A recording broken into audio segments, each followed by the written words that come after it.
Every night he would call me to sit on his lap in front of my mother. "Come give Daddy a little kiss," he'd say with a smile. But beneath that lie was a blade cutting me. For many years I bled in silence, until I grabbed a hammer and crushed. "Hi, my dear ones. How are you all doing? I hope you're well, healthy, and with peace in your hearts. My name is Lucy Evangeline Santos. I'm 72 years old, and I've been living here in Maryville, Tennessee, for over 50 years now. I was born in a tiny little town called Pineville, also here in Tennessee, but I came to Maryville as a young woman and made my whole life here. Here at my house, it's a simple but cozy corner. I have my little flower pots on the porch, my favorite chair where I spend my afternoons, and a small coffee table where I always keep my embroidery and threads organized by color. The smell of fresh coffee comes from the kitchen, where my daughter-in-law Frances always leaves the pot ready for me. My grandkids come here almost every day after school, and they love watching Grandma work. The little one, Mary, who's 6 years old, always wants to learn, picks up the blunt needle I gave her, and tries to make little stitches on a scrap of fabric. And before I continue my story, I wanted to make a special request to you who are watching. Tell me here in the comments, from which little town are you watching Grandma's video? And what time of day did you find it? Early in the morning having coffee, after lunch taking a little rest, or in the late afternoon when the day is ending? I always read all the comments, you know? And I'm so happy to know where you're from and what time of day you take a moment to listen to this Grandma's stories from Maryville. Tell me, will you, my dears? Let's make a chain of affection, each one saying where they're watching from. And if you can, click that little button down there to subscribe to Grandparents' Tales, and the bell too, so you don't miss any of my stories. You'll really enjoy the others I have to tell. But today, my children, I want to share with you a very difficult story from my life. Something that happened to me when I was very young, something that marked me deeply, and that for many years I couldn't even talk about. It's a story about how sometimes the people who should take care of us can hurt us, and how we can find strength to defend ourselves, even as children. It's not an easy story to tell, no, but I feel I need to share this with you, because maybe someone listening is going through something similar, or knows someone who is. And I want you to know that always, always there is a way out. There is always hope. So settle in there, get yourself a cup of coffee, and let's together remember this time in my life that changed everything. My dear ones, I'm going to take you now to my childhood in Pineville, a very small town in the Tennessee mountains. I was born in 1953, in a time very different from today. My father's name was Samuel Evangeline, a hard-working man who took care of a small property with some cattle and an apple orchard. My mother, Mary Ann, was a sweet woman, petite, who always had a smile on her face and the smell of lavender soap on her hands. We were 4 siblings, me, the youngest, my brother Edward, 3 years older, my sister Catherine, who was 5 years older than me, and the eldest, David, who was 7 years older. Our house was wooden, painted white with blue trim. It had 3 rooms, one bedroom where my parents slept, another where the 4 of us slept together, Catherine and I in one bed, the boys in another, and the living room that was also the kitchen. The backyard was big, with an oak tree that gave nice shade, an apple tree, and some chickens my mother raised. My father Samuel was a quiet man, worked hard and always came home tired, but never failed to give each of us a kiss on the forehead before dinner. He had big, calloused hands that smelled of leather and work sweat. Every morning, before the rooster crowed, he was already up, drinking his black coffee and leaving for work. My mother, Mary Ann, woke up with him, prepared his lunchbox to take, and always stood at the front window, waving until he disappeared down the dirt road. The routine at home was as regular as clockwork. I woke up to the sound of the chickens and the smell of coffee my mother made on the wood stove. After breakfast, coffee with milk, biscuits with butter, or sometimes a piece of cornbread, I helped my mother sweep the yard and feed the animals. Catherine took care of washing the breakfast dishes and making the beds, while the boys went to help my father when they didn't have school. Oh, my children, how I loved playing. With the neighborhood girls, we played house under the oak tree, making pretend food with mud and leaves. We invented pots from old cans my mother gave us and made pretend food with sand and flower petals. Eliza, the daughter of Mr. Charlie from the general store, was my best friend. She had blonde curls that bounced when she ran and always invented the most fun games. When it rained, which wasn't very often in those parts, we stayed on the porch watching the water fall and listening to the sound on the leaves. My mother sat with us and told stories about Paul Bunyan, Bigfoot, and the Headless Horseman. I was mesmerized by those stories, imagining the characters running through the mountains. At school, which was on the other side of the church square, I was a good student. The teacher, Miss Rachel, a thin lady who always wore a navy blue dress and her hair in a bun, always praised me for reading well and doing my arithmetic without mistakes. I really liked English, writing beautiful words neatly in my notebook.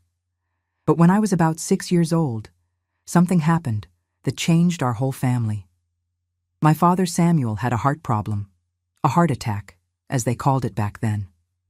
It was on a Saturday morning. He was milking the cow when suddenly he fell to the ground, hand on his chest, moaning softly. My mother ran out screaming for help.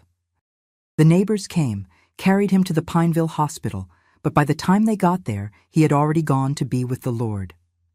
I remember the day of the funeral like it was yesterday. My mother dressed in black, crying softly, holding my small hand. The cemetery full of people from the whole town, because my father was very beloved. I didn't really understand what was happening. I just knew that Daddy wasn't going to come home anymore, wasn't going to give me a goodnight kiss anymore, wasn't going to come home tired from work asking Mom to warm up dinner. After my father died, our life became very difficult. My mother didn't know how we were going to manage without his income. The small property he took care of belonged to a regional landowner, so we no longer had the right to stay there. David, who was already 15, tried to find work, but it was hard for such a young boy. That's when my mother met Victor. He appeared in our lives about 6 months after Daddy's death. He was a tall, strong man with a graying mustache who worked making furniture and fixing wooden things for the whole town. He always walked with his pants pockets full of small tools, hammer, screwdrivers, pliers, pocket knives. When he walked, you could hear the little sound of metal clinking inside his pockets. Victor started frequenting our house, always bringing something: a piece of meat, some candy for the children, pretty fabrics for my mother to make dresses. He spoke softly with her on the porch when he thought we weren't watching. My mother smiled in a way I hadn't seen since before Daddy died. I was small, only 7 years old when they started dating, but something about that man gave me a cold feeling in my stomach. Maybe it was the way he looked at me when my mother wasn't watching, a look that seemed to be measuring something, calculating. But I was a child. I didn't know how to name that strange sensation that made me want to run and hide behind Mama's skirt. My dear ones, it was in January 1961, when I was 8 years old, that my mother and Victor got married. I remember the day like it was yesterday. My mother wore a light blue dress she had sewn herself with a little white flower in her hair. Victor was in a dark suit, with that mustache well combed and a smile showing all his teeth. The ceremony was simple, at the main church in Pineville, with few guests, some neighbors, my Uncle Michael, Mama's brother, and us 4 children. After the wedding, Victor moved into our house. He brought some bundles of clothes, a big box full of carpentry tools, and some furniture he had made himself, a round table of dark wood and 2 new chairs for the living room. My mother was so happy with those pretty pieces of furniture. She dusted them every day, as if they were treasures. In the first few days, Victor established the house rules. He said that now we were a real family, and that there had to be order and discipline. Meals had to be on time, the house had to always be clean, and we children couldn't make noise when he came home tired from work. My mother agreed with everything, happy to have a man to take care of the family again. But it was after about 2 months that the routine that terrorized me every night began. Victor instituted what he called family time. Every day after dinner, we gathered in the living room. He sat in his new chair, my mother sat on the sofa sewing or mending clothes, and we children played quietly on the floor or did our school homework. It looked like a normal scene of a happy family, right, my children? But it wasn't. When it was around 8 o'clock at night, Victor would clap his hands and say, "All right, children, time to say goodnight to Daddy before going to bed." My older brothers, David and Edward, were already too old for these things, so they just said, "Good night, Mr. Me." Victor from a distance, and went to their room. Catherine, who was 13, gave him a quick kiss on the forehead and ran off. But me? Oh, my dear ones, with me it was different. "Come here, Lucy," he'd say, opening his arms and patting his leg. "Come give Daddy a nice big hug." The first few times I thought it was normal. After all, my real father always gave me a goodnight kiss. But when I got close to Victor and he pulled me onto his lap, oh, Jesus, how it hurt! Whenever I sat on his lap, I felt something hard, pointy, poking me in the leg or bottom. It was a sharp pain, as if something was piercing me through my clothes. I'd move around, trying to find a position that didn't hurt. But Victor held me firm by the shoulders and said, "Stay still, daughter. Daddy just wants a loving hug." And the worst part is that he did this smiling at my mother, who looked up from her sewing and smiled back, thinking it was the sweetest thing in the world. "Look how sweet," she'd say. "Victor is such a loving father to Lucy." I tried to complain, said quietly, "It hurts, Mr. Victor." But he squeezed my shoulders harder and whispered in my ear, "Don't be rude, girl. Daddy's just showing affection. Well-behaved girls don't complain about affection." And out loud for my mother to hear, he'd say, "Lucy's just shy. Right, sweetheart? No need to be shy with Daddy." My mother always agreed. "That's right, Lucy. Don't be difficult with your stepfather. He loves you like you're his own daughter." The pain was so great that I held back tears with all my strength. Sometimes, when Victor pressed me against him in that hug, I felt something wet on my clothes, and later discovered I was bleeding. Little tiny holes in the skin of my thigh, red stains on my slip. I hid the dirty clothes at the bottom of the basket, afraid my mother would ask what had happened. After a few weeks in this routine, I began to understand that something was wrong. One morning, when Victor left for work, I saw him organizing his tools on the living room table before putting them in the box. And that's when I realized he chose a specific tool and put it in his front pants pocket. Sometimes it was a closed pocket knife, but with the point facing up. Sometimes it was a small screwdriver or a pointed piece of iron he used to drill wood. I was just an 8-year-old child, but I began to understand that Victor did this on purpose. He prepared his lap to hurt me. That wasn't a tool that had been forgotten in the pocket. It was a planned, calculated trap. From then on, every time it was time for "Good night to Daddy," my heart raced. I looked at him sitting in the chair, smiling, and knew that beneath that smile was a blade waiting to pierce me. I tried to make excuses. "I have a stomachache, I'm sleepy, I just want to say good night from here." But my mother always interfered. "Don't be rude, Lucy. Go give your stepfather a hug." And Victor completed with that syrupy voice, "Come, daughter. Daddy worked all day thinking about my little girl's hug." What made me most desperate was seeing my mother so happy, so in love with that man. She smiled when he came home, prepared the food he liked most, arranged his clothes so carefully. How could I tell her that the man she loved hurt me every night? How could an 8-year-old child explain something so strange, so hard to believe? I tried once. One morning when we were alone in the kitchen, I spoke softly. "Mom, when I sit on Mr. Victor's lap, he has something in his pocket that hurts me." My mother stopped stirring the beans and looked at me confused. "What do you mean, child?" "There's something hard that pokes, that pierces my leg." She thought for a moment, then smiled. "Oh, it must be his tools, right? You know how Victor works so much. Sometimes he forgets little things in his pocket. Next time you tell him, he'll take them out. But I knew he didn't forget. I had seen him putting them in on purpose. When I tried to explain better, my mother shook her head. Lucy, girl, you're inventing evil where there isn't any. Victor is a good man who takes care of us. Don't make a fuss over nothing.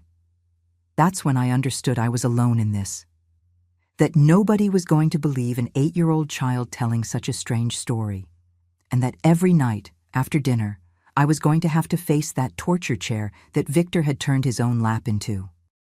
The weeks passed, and the physical pain added to the fear. I couldn't play properly during the day anymore. I kept thinking about when he was going to come home. When I heard the little sound of the tools in his pocket approaching, my stomach churned.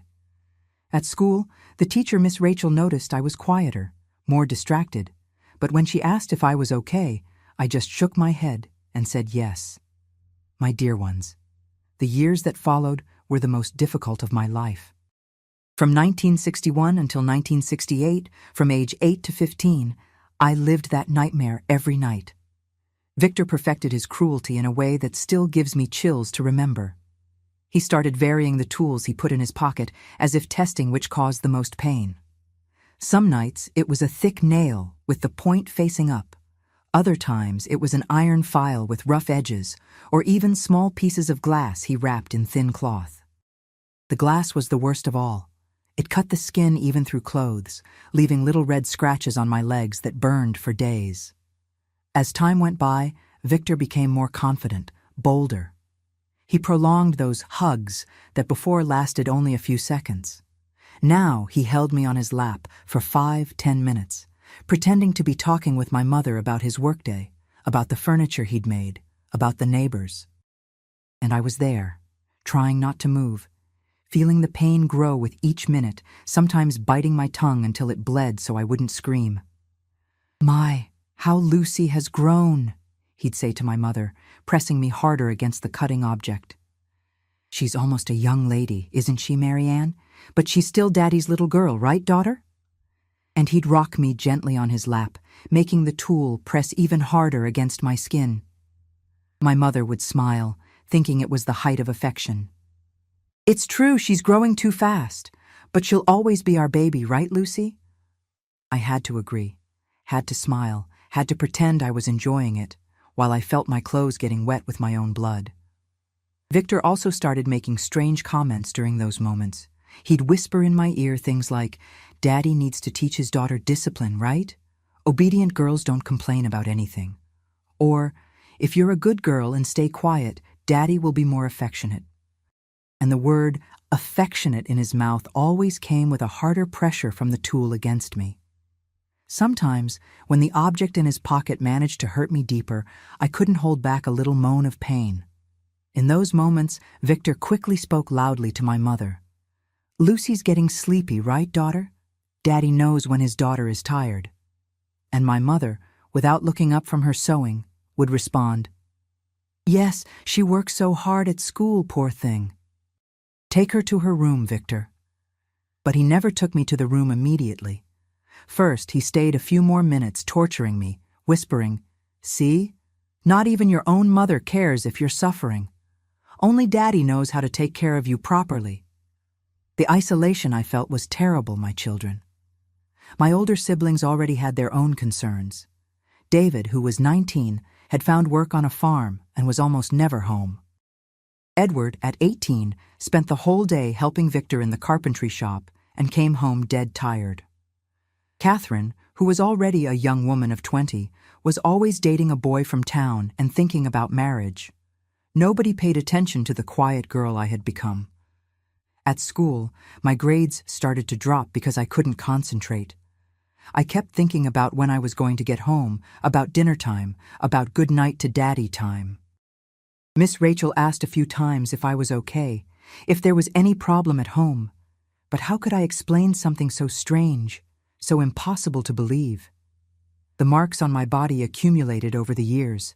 Small scars on my thigh, little scratches on my legs, purple bruises I hid with long skirts. My mother never asked about these marks, maybe because I always managed to hide them well. Or maybe because she was so happy with her new life that she didn't want to see anything that could disturb her. Victor also started giving me special gifts. Sometimes after a night when he had hurt me more than usual, he appeared the next day with candy, fruit, or a ribbon for my hair. For Daddy to show how much he loves his little daughter, he'd say in front of my mother. Well-behaved girls deserve treats. These gifts made me feel even worse because they seemed like payment for my silence, compensation for the pain he caused me. And worst of all, my mother melted. "Look what a loving stepfather you have, Lucy. Thank Mr. Victor properly." When I turned 12 in 1965, I thought maybe things would change. After all, I was already bigger, I was becoming a young lady. But Victor only intensified the torture. On the night of my birthday, after we ate the cake my mother had made, he called me to his lap and whispered, "Now that you're 12, Daddy's going to teach you some new lessons." That night, he had put 2 nails in his pocket, one on each side of his leg, so that when I sat down, I was squeezed between them. The pain was so great that I fainted on his lap. When I woke up, I was in my room, with my mother putting cold water on my forehead. "Poor thing, must have eaten too much cake," she said. Victor was at the bedroom door, with a little smile at the corner of his mouth, and said, "Yeah, children don't know how to control themselves." But it was good for her to learn. My mother thought he was talking about eating too much sweets. I knew he was talking about learning to endure pain. The years 1966, 1967 passed in the same cruel routine. I became thinner, quieter, more haunted. At school, the other girls played and laughed, and I stayed in a corner, always worried about when I had to go home. Some tried to approach me, invite me to play, but I couldn't have fun knowing what awaited me every night. Victor noticed my isolation and used it to his advantage. "See, Marianne? Lucy doesn't have friends because she's special. She prefers to stay home with family. That's why Daddy likes her so much." And my mother agreed. "That's right, she's always been more of a homebody." Homebody nothing. I was a prisoner of my own fear. In 1967, when I was 14, I tried once more to talk to my mother. This time I was more direct. "Mom, I don't want to say goodnight to Mr. Victor anymore. Can it just be from far away?" She stopped peeling potatoes and looked at me seriously. "Lucy, what's this all about? You're acting very strange lately. Victor is your stepfather. He loves you like a daughter, and you come with these mannerisms. This is ingratitude." I still tried. "But Mom, I don't like when he what, girl?" "When he squeezes me too hard." My mother sighed, impatient.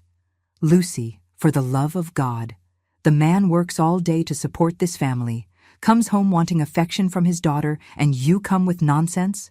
I don't want to hear any more of this foolishness, you hear? And I don't want you being rude to your stepfather."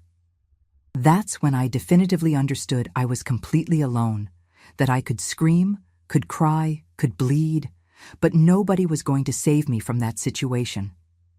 My own mother had chosen his side. And that's how I reached 15 years old, in 1968, completely broken inside, but also with a rage growing in my chest. A rage that was going to explode in a way I didn't even imagine. My dear ones, we now come to the most difficult moment of my story, but also the most important. It was October 1968. I had just turned 15 a few days ago, and something inside me was different. 7 years of torture had transformed me into a broken girl, but had also planted a seed of hatred that was growing like a weed in my chest. At that time, I was already a young woman, my body had changed, and Victor had noticed. His comments during the hugs became more disgusting, more invasive. He whispered things like, "Look how my girl is becoming a woman. Daddy's going to have to teach some new lessons now." And the way he looked at me when my mother wasn't watching had changed too. It was a longer, more calculating look that made me feel naked, even though I was dressed. On the night of October 15th, 1968, a date I'll never forget, something happened that was the last straw. Victor had been drinking some whiskey with some friends during the afternoon, celebrating I don't know what, and came home more talkative, looser than usual. During dinner, he was telling some funny stories, making my mother laugh, and I thought that maybe, just maybe, he'd forget the disgusting routine that night. But he didn't forget. When 8 o'clock came, he clapped his hands as always. "All right, family. Time for Lucy to say goodnight to Daddy." But this time, when I approached with that tightness in my heart as always, he pulled me harder than usual. And when I sat on his lap, the pain was different. It wasn't just one pointed tool like always. It was like he had put several cutting things in his pocket, forming a row of needles. The pain was so intense, I couldn't hold back a little scream. Victor squeezed me harder and whispered in my ear with that breath of whiskey.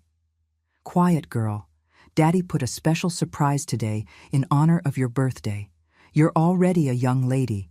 You have to learn to bear a woman's pain." I tried to get up, but he held me by the wrists, forcing me to stay seated in that torture. And that's when he said the words that changed everything. "You know, Mary Ann," he said to my mother, still holding me firm, "Lucy's getting so pretty that any day now she'll get a boyfriend. But as long as she lives in our house, Daddy's in charge, right? Daddy decides what's best for her." The tone of possession in his voice, the way he said, "Daddy's in charge," while hurting me, made me understand something terrible. This was never going to end. Even when I grew up, even when I became an adult, as long as I lived in that house, Victor was going to continue torturing me. And maybe it would even get worse. That night, when I finally got to my room, I cried like I had never cried. It wasn't just tears of physical pain anymore. It was pure despair. I felt like I was sinking into a dark hole and nobody was going to pull me out. I looked at the little mirror on the bedroom wall and didn't recognize the girl looking back at me. It was a thin creature, haunted, with deep dark circles and an empty gaze. It was that night that I first thought about killing myself. The idea came as a strange relief. If I didn't exist anymore, the pain would stop. If I disappeared, Victor couldn't hurt me anymore. I spent hours lying in bed, imagining ways to do it, and the more I thought about it, the more the idea seemed to make sense. But then I remembered my real father, Samuel. I remembered how he always said I was strong, that I was special, that I was going to grow up and be a brave woman. And something inside me screamed, "No, you're not going to let this bastard win. You're not going to die because of him." The next morning, when I woke up, there was a strange determination in my chest. I didn't know yet what I was going to do, but I knew I wasn't going to endure even one more night of that. I observed Victor during breakfast, saw him organizing his tools on the table before leaving for work, and for the first time, instead of fear, I felt a cold and calculating rage. He was just a man, a cowardly man who tortured a child, and I was no longer a defenseless child. I was a 15-year-old young woman who had endured 7 years of hell and was still standing. I spent the whole day thinking, planning. When Victor came back from work that afternoon, I was different, more alert, more attentive. I observed his every move, every gesture, every word. During dinner, when he talked about his workday, I was studying him like he was prey. "Lucy, you're very quiet today," my mother commented. "Are you feeling okay?" "Yes, Mom," I answered, but my voice came out different, firmer, more decided. Victor looked at me with that cruel little smile and said, "She must be thinking about Daddy's hug tonight. Right, daughter?" For years, that phrase made me tremble with fear. But that night, when he said it, I looked directly into his eyes and responded, "Yes, Mr. Victor, I'm thinking about it too." The tone of my voice must have been strange because he frowned for a second. But then he smiled again and said, "Ah, good. Daddy's thinking about it too." After dinner, when the fateful time came, I saw Victor going to the bathroom before sitting in his chair. It was always like this. He went to the bathroom to adjust the tools in his pocket, prepare his torture trap. That night, when he came out of the bathroom with that devilish little smile, I knew he had prepared something even worse than the day before. He sat in the chair, adjusted his legs, and clapped, "Come, Lucy, Daddy's waiting." My mother was sewing on the sofa, concentrated on a hem with no idea what was going to happen. I got up slowly, felt my legs trembling, not from fear, but from a strange, powerful energy. I walked toward him, and for the first time in 7 years, I didn't feel like running. When I was almost close to his chair, something happened that changed everything. Victor had been drinking again that afternoon and was feeling too confident.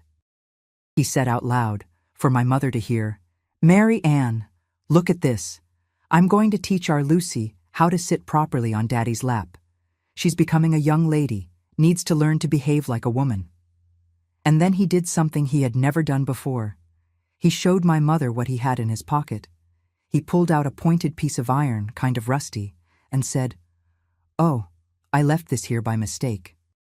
Lucky our girl is well behaved and never complains about anything, right?" My mother looked, gave a little laugh, and said, "Oh, Victor, you're so absent-minded. Put that away, it'll hurt the girl." "Ah, it doesn't hurt," he replied, putting it back in his pocket with a devilish smile. "Our Lucy's already used to it, right, daughter?" It was at that moment that something inside me exploded. 7 years of silence, 7 years of pain, 7 years watching my mother defend him without knowing the truth.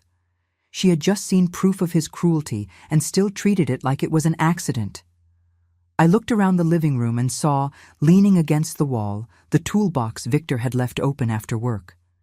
And there, shining in the dim lamplight, was a big, heavy hammer with a wooden handle. In that split second, everything became clear in my mind. 7 years of hell were going to end that night, one way or another. My dear ones, what happened in those next few minutes changed my life forever.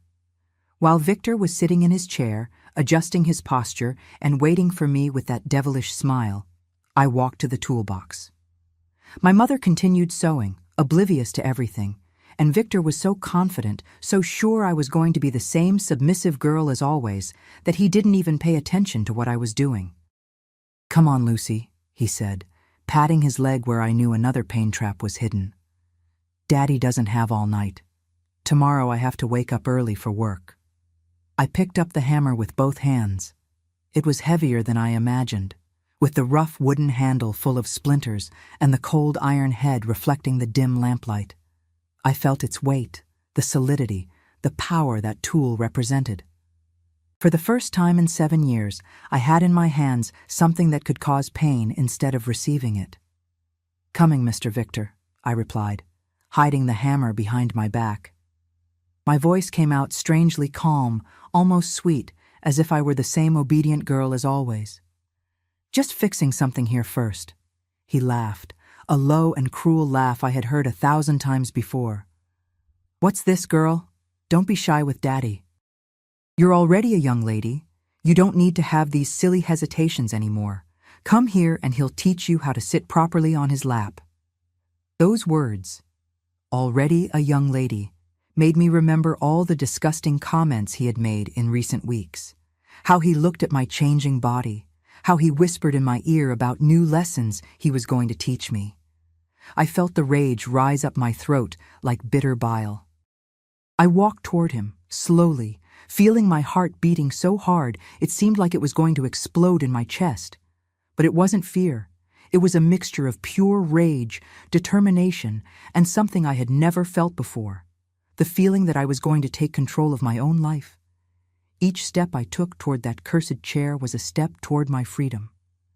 Victor watched me approach with those small, cruel eyes, already savoring in advance the pain he was going to cause me. He had the habit of adjusting his body position when I got close, positioning the tool in a way that would hurt me even more. And that's exactly what he did. He moved in the chair, adjusted his legs, prepared his diabolic trap. "Ready," he said, opening his arms with that fake smile stamped on his face. "Now sit here on Daddy's lap, and he'll give you a nice tight hug. But today it's going to be special, okay? Daddy prepared a surprise to celebrate you becoming a young lady."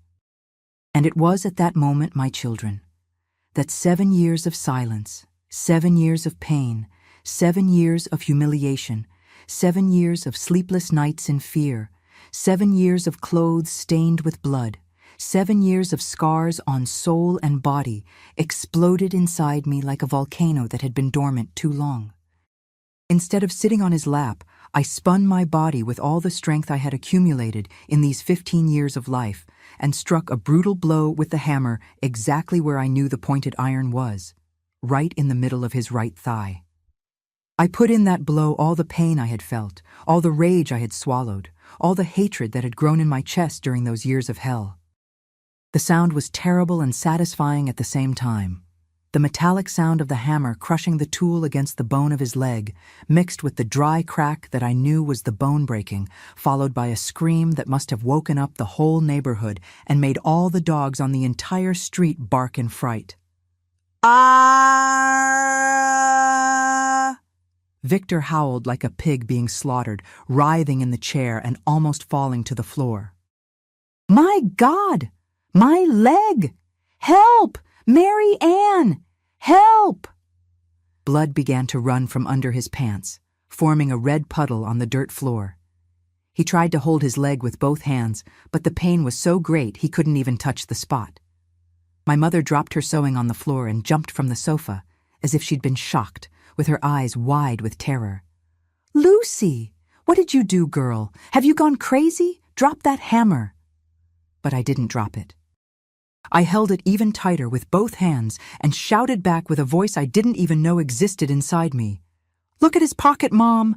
Look at what he uses to hurt me every night! Go there and look!" Victor was thrashing in the chair, moaning like a wounded animal, but managed to speak between screams of pain. The girl's gone crazy! Mary Ann, she attacked me out of nowhere. Call someone! Call the doctor! I think she broke my bone!" "Out of nowhere!" I screamed again, raising the hammer and threatening to strike another blow. 7 years, Mom. 7 years this bastard has tortured me every single night. Look at his pocket. Go there and look now. My mother was in total panic, running from one side of the living room to the other, not knowing whether to help Victor or try to understand what I was screaming. "Lucy, for the love of God, drop that hammer. You hurt your stepfather. What's gotten into you, girl?" "I'm not dropping anything," I yelled, with a force that seemed to come from deep in the earth. "And if he tries to get up from that cursed chair, I'll break the other leg too, and then his arms." Victor looked at me with a terror I had never ever seen in his eyes. It was the first time in my life he was afraid of me. The first time the power was on my side, and my God, how good it felt. "Mary Ann," he moaned, his voice choked with pain. "Call someone, please. I think the girl really broke my bone. It hurts so much. I can't move my leg." "Mom!" I shouted, pointing the hammer in the direction of his pants pocket. "Go there and take out what he has in his pocket. Go now. I want you to see with your own eyes the tool he uses to cut me." Trembling from head to toe, my mother began to approach Victor, who tried to stop her with his free hand. "No, Mary Ann, leave that for later. First take me to the hospital. I could die if I lose too much blood." "No!" I advanced toward him with the hammer raised. "She's going to look now! Now! 7 years I endured your cursed tools cutting me, piercing me, making me bleed. Now it's your turn to bleed, you bastard." That's when Victor, perhaps because of the unbearable pain, perhaps because of the desperation of seeing he had completely lost control of the situation, made the final mistake of his life. He shouted, "Stop this, you ungrateful brat! After everything I did for you all, I took you out of poverty, supported this house, took care of all of you, and this is how you thank me? Everything you did for us?" The rage that came out of my voice at that moment must have cracked the walls of the house and scared even the angels in heaven. "You call torture a favor? You call 7 years of suffering care?" My mother, finally, stuck her trembling hand into his pants pocket. When she pulled out that rusty piece of iron, long, pointed like a spear, stained with dried blood, my blood, her face changed completely. She turned white as a washed sheet and began to tremble so much she almost dropped the tool. "Victor," she whispered, looking at the iron and then at him, then at the blood on the floor, then at me. What? What is this? Why do you have this in your pocket? He still tried to lie, even with his broken leg, even with the proof in her hand. Oh, that's just a work tool I forgot. You know how absent-minded I am with tools. Always forget something in my pocket. Absent-minded? I shouted, and my voice echoed through the whole house. Tell her the truth. Tell her how you put this in on purpose to hurt me. Tell her how you felt pleasure seeing me bleed on your lap. And that's when Victor, maybe because the pain in his leg was unbearable, maybe because he knew he'd been discovered and there was no way to lie anymore, made the confession I had been waiting for 7 long and painful years. All right, I did it on purpose, yes. The girl was too spoiled, too mouthy, needed to learn discipline, needed to know who was in charge of this house. And you never cared about anything anyway, Marianne, always defending her, thinking I was a saint, never paid attention to what was happening in your own house. The silence that fell in the living room after those words was deafening. All you could hear was the sound of his heavy breathing, the drops of blood falling on the floor, and the wind shaking the tiles outside. My mother stood like a statue, holding that piece of iron as if it were proof of all the mistakes of her life, and I, finally, for the first time in 7 years, felt free. 7 years, Mom, I said, quieter now, but still holding the hammer firmly. 7 years he hurt me every night, and I tried to tell you. Remember when I said it hurt? Remember when I asked not to sit on his lap anymore? You said I was rude, that I was inventing evil where there wasn't any. Tears began to run down my mother's face like 2 waterfalls. Lucy, my daughter, I didn't know. How could I imagine such a thing? How can a mother imagine that? You didn't want to know, I replied, and those words carried the weight of all those years of abandonment. Every time I tried to speak, you told me to be quiet. Every time I cried, you said it was nonsense. You chose him, Mom. You always chose him instead of your own daughter. Victor continued moaning in the chair, trying to stop the blood flowing from his broken leg, making a terrible mess on the floor. Mary Ann, for the love of God, take me to the hospital. I could die here. It hurts so much. My mother looked at him, then at me, then at the bloodied iron in her hands. And for the first time in my life, for the first time in 15 years, I saw her choose my side. No. First, you're going to explain exactly what you did to my daughter. Each night, each wound, each tear you caused. I want to know everything. You hear? Everything. I have nothing more to explain, he murmured, but he no longer had that arrogance from before. His voice came out weak, defeated. Just take me to the doctor, please. That's when I spoke the words I had kept stuck in my throat for years. If you don't tell her everything now, Mr. Victor, I'm going to break your other leg too, and then your arms. And then I'll continue until you feel every stab of pain, every drop of blood, every tear that I shed in these 7 years of hell. The pure fear in his eyes gave me a satisfaction I never imagined could exist. That man who had terrorized me for so long, who had turned my childhood into a nightmare, was terrified of a 15-year-old girl holding a hammer. And then, between moans of pain and tears of terror, Victor began to tell everything. Each tool he specifically chose to hurt me. Each night he enjoyed seeing my suffering. Each time he felt sadistic pleasure with my pain. Each drop of blood he made flow from my body. Each scar he left on my soul. My mother cried as she listened to each word, holding that piece of iron as if it were material proof of her failure as a mother. When he finished confessing all his crimes, the house fell silent again. All you could hear was the sound of the rain that had started to fall outside, drumming on the roof as if heaven itself were crying, and his low moans. Now, I said, still holding the hammer like it was a royal scepter, you're going to leave this house tonight and never come back. And if I hear that you laid a finger on a child, if I hear that you did to any girl what you did to me, I'll come after you and finish what I started today. That was the last night Victor slept in our house, and the first night in 7 years that I slept in peace, knowing I would never have to sit in that cursed chair again. My dear ones, look where life has brought me after all that.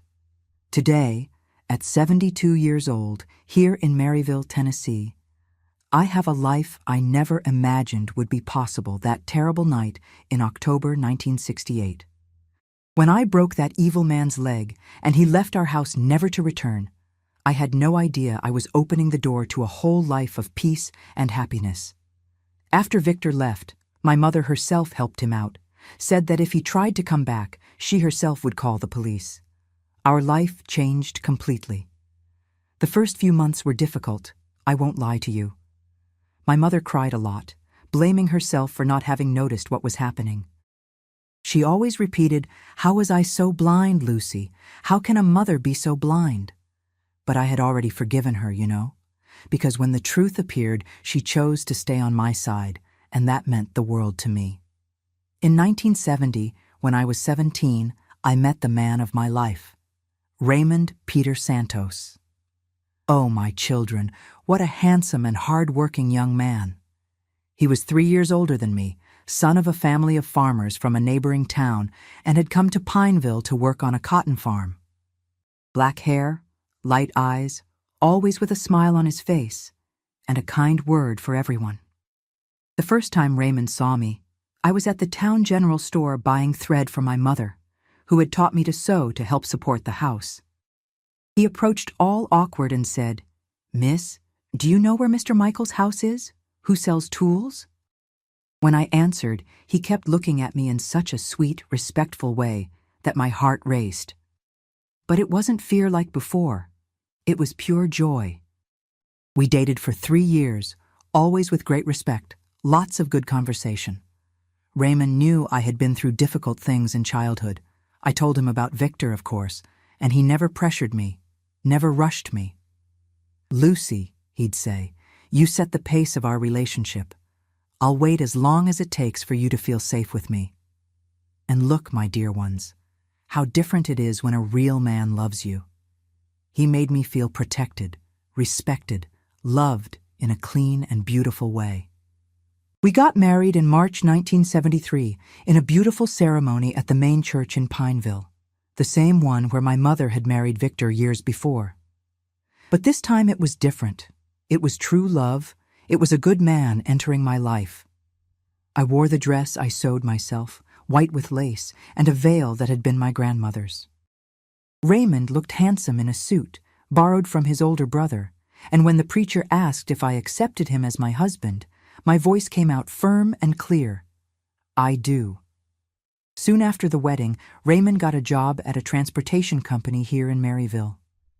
It was a good opportunity, and we decided to move here to start our new life in a bigger city. My mother was sad about the move, but understood it was for our good.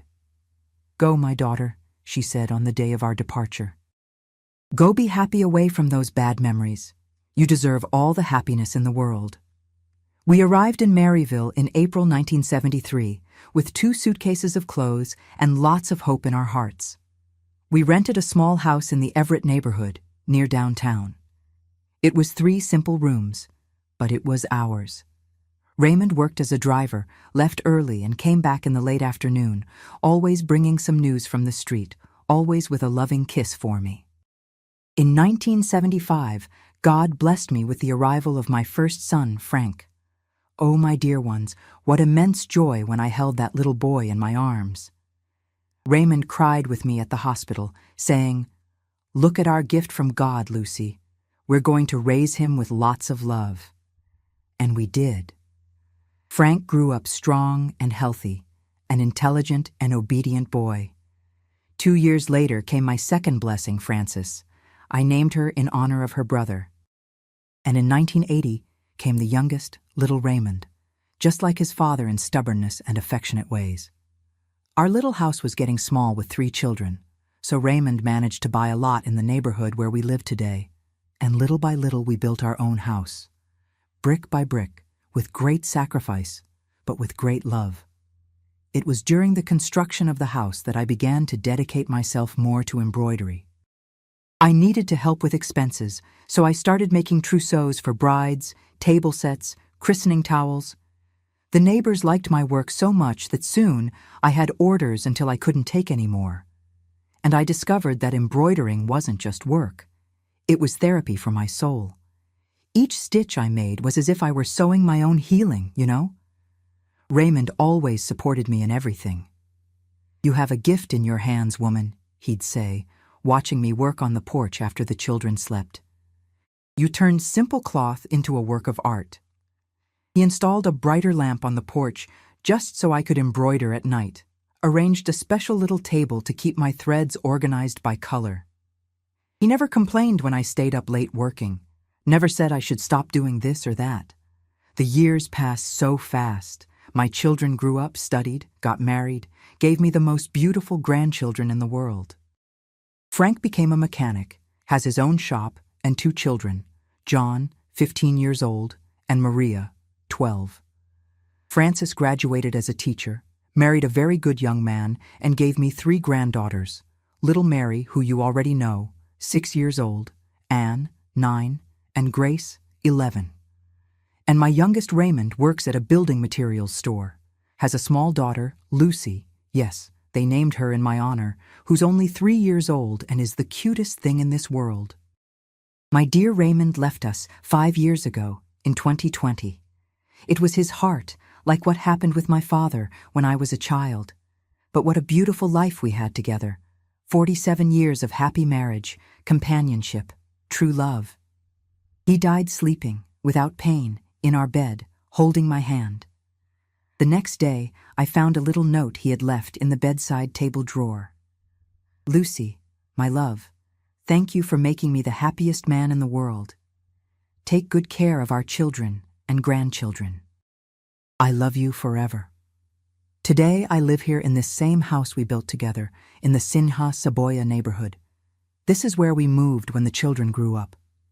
It's a simple but cozy house, with the porch where I spend my afternoons embroidering, the little backyard where I have my plants, and many, many good memories. Frances, my daughter-in-law, who's married to Frank, has lived here with me since Raymond died. She takes care of me so lovingly, always has my coffee ready, makes those delicious foods I like. My grandchildren are the joy of my life. Almost every day at least one of them shows up here. Little Mary is the one who likes to stay with me the most, always wanting to learn to embroider, always asking questions about what life was like in the old days. John, the oldest, helps me with heavy things, fixes what breaks in the house. The other granddaughters always come on weekends, and we have a party in the kitchen, preparing cakes and sweets. My routine today is peaceful and blessed. I wake up early, have my coffee with biscuits that Frances prepares, and go to the porch with my embroidery. In the morning, the light is perfect for working, and the street activity keeps me company. After lunch, I take a little nap in my rocking chair, and in the afternoon, I return to embroidery or receive visits from the grandchildren.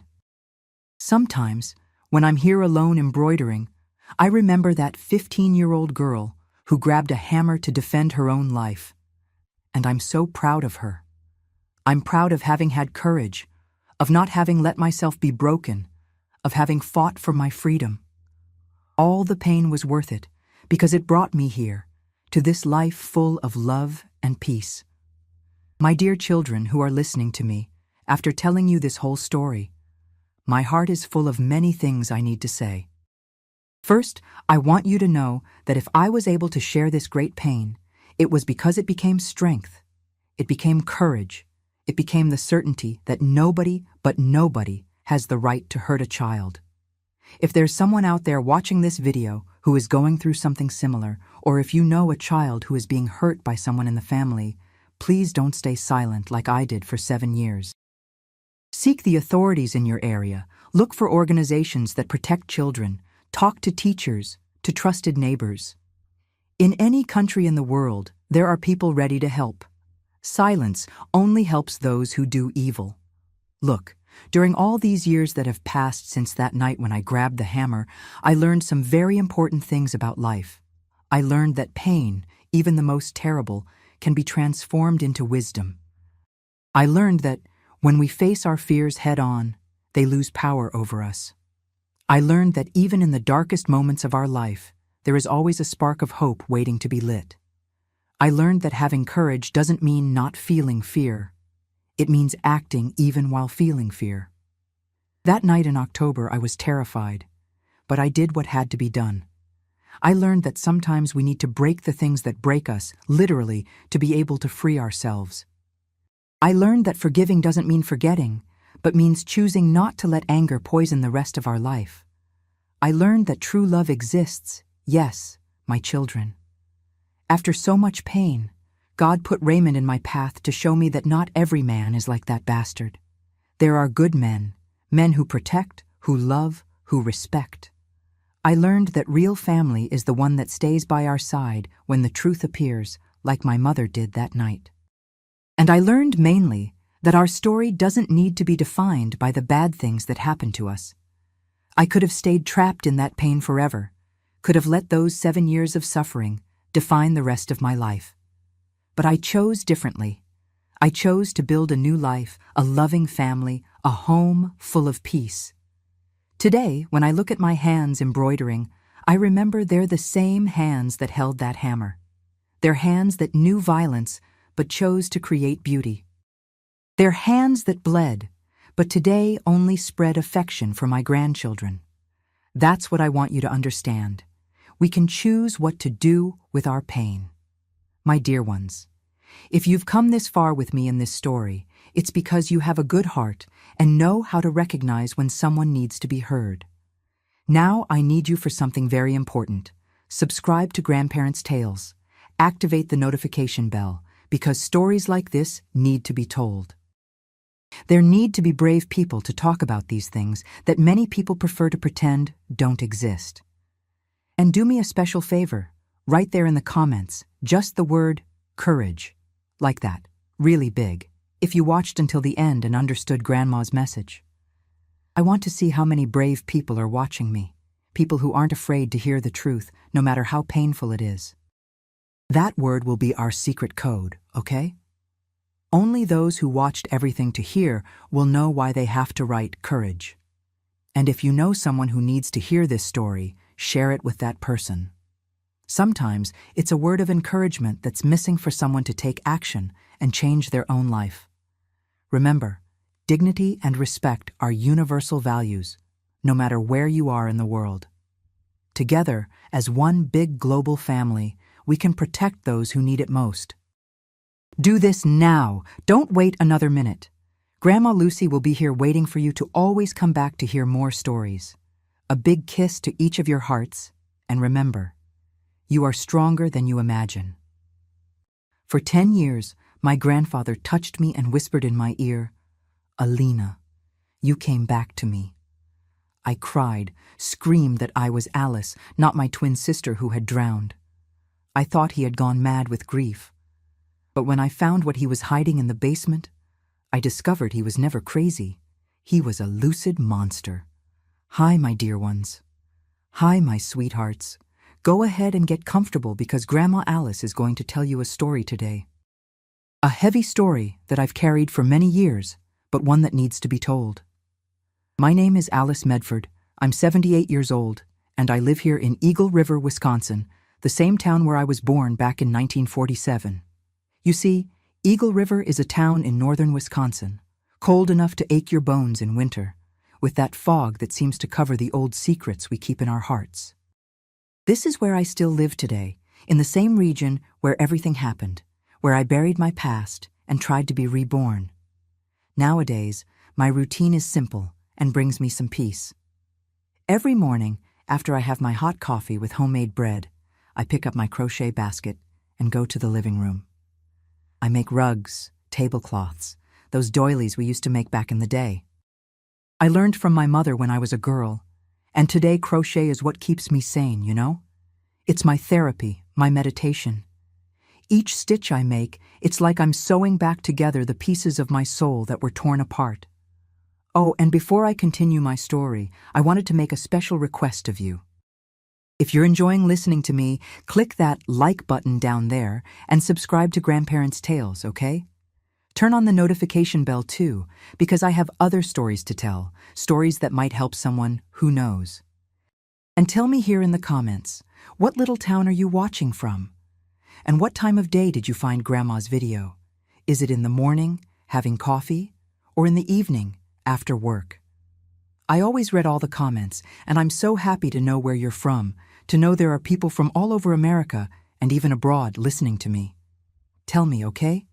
Let's create a chain of kindness, because kindness is what we need most in this world. Well, what I came to tell you today is about a very deep pain I carry. It's about my twin sister, Alina. It's about my grandfather, Benjamin. And it's about 10 years of my life that were stolen from me in a way you can't imagine. You're going to hear about abuse, terrible secrets, a basement that held more than rats and old junk. But you'll also hear about survival, about two sisters who found each other again when all seemed lost, and about how we can move forward even after hell. So, my dear ones, come with me. I'm going to need your strength to tell all of this, because even after all this time, it still hurts. It still hurts like it was yesterday, but it needs to be said. It needs to be heard, because maybe, just maybe, my story will help someone going through something similar to find strength, not to give up, to seek help. Take a deep breath with me. Let's go. I was born in 1947, along with my twin sister Alina, on a farm on the outskirts of Eagle River. My father's name was Oliver Medford, a tall man with calloused hands from so much work in the fields, and my mother was Teresa, a sweet woman who smelled like lye soap and cornbread.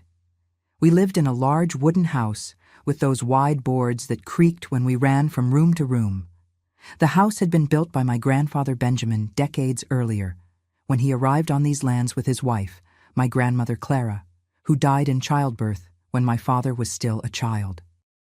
The farm was in a valley surrounded by pine trees, those huge pines that are the hallmark of northern Wisconsin. In winter, which here in Eagle River is truly harsh, we'd wake up and see the white frost covering everything, looking like sugar. My mother would light the wood stove before dawn, and the smell of smoke mixed with brewing coffee was what woke us up, Alina and me, every morning. The house had 4 bedrooms, a large living room with a long table that could seat 10 people, the kitchen, which was the heart of the home, and a basement. The basement had always existed. It's where my grandfather kept tools, sacks of potatoes, onions, provisions. A dark, damp place that smelled like wet earth.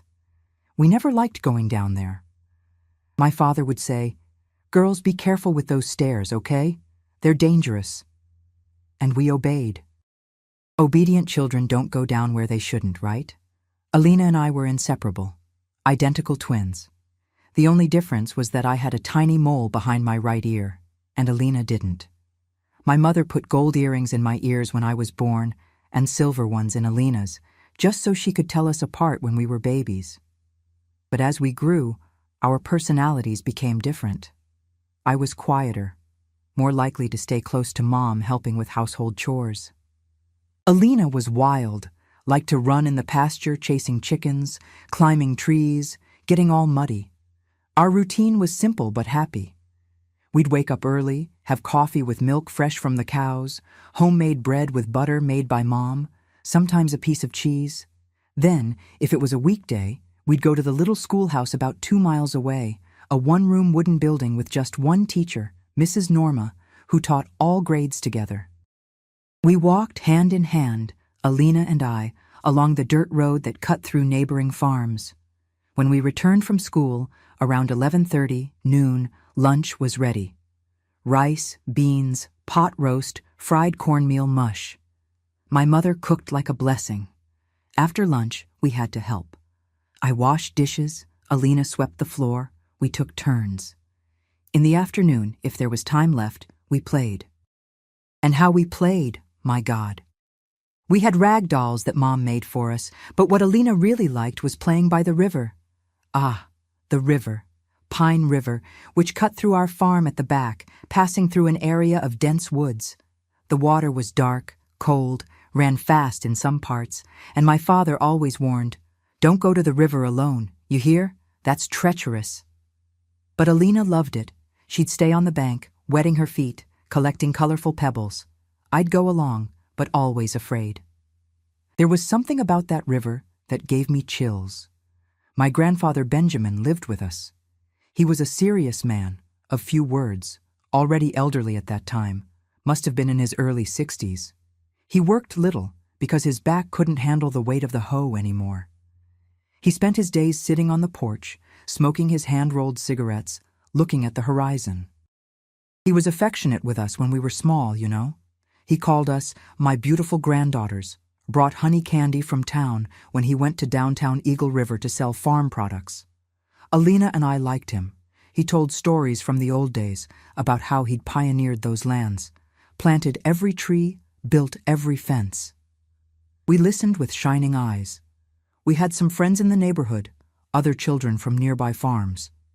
Jennifer, daughter of Mr. Gerald, who had a property next to ours. Susan, who lived farther away, but we met at school.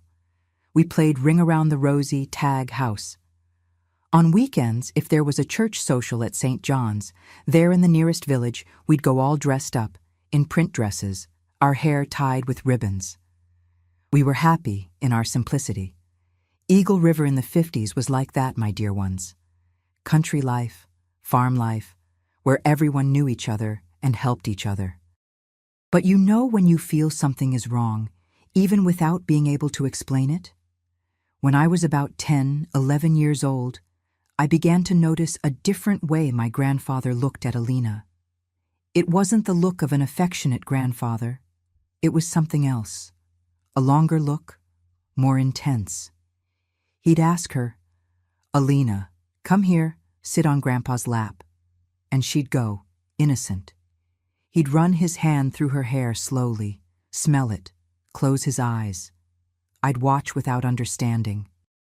My mother noticed too because I saw her frown, call Alina back. "Alina, come help me in the kitchen." She'd take my sister away from him.